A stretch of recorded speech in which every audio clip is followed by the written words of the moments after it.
Welcome to Batangas, the home of life, culture, and tradition. Now, let me present you one of our greatest cultural arts, butterfly knife, balisong.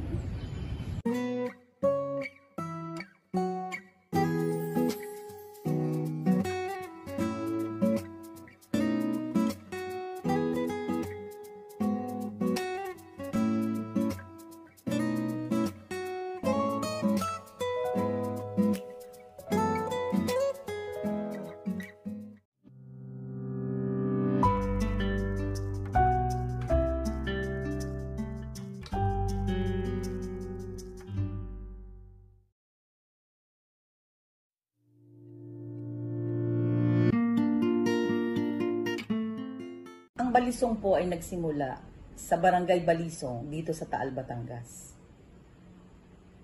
Nung una, panggamit namin ito sa pamputol,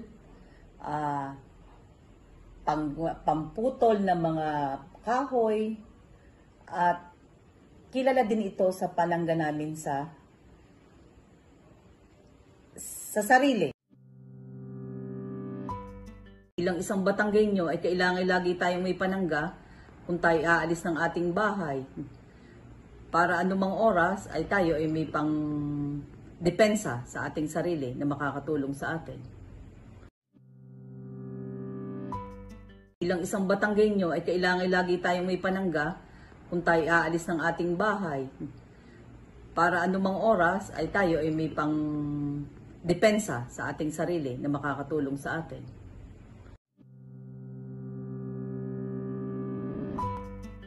Mahal na ang materyales at mahirap itong gawin. Paano po? Katulad ng pag-i-er-er, pagpapatalas ng isang balisong, paggawa ng sukat na naaayon sa isang para maging maganda ang isang balisong.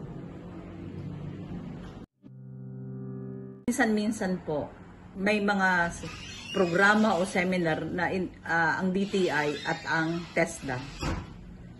Pero napakadalang po nito.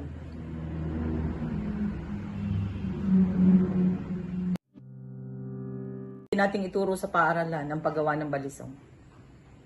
Kasi ito naman ay pinagkukunan din ng kita, dagdag income ng mga Batanggenyo.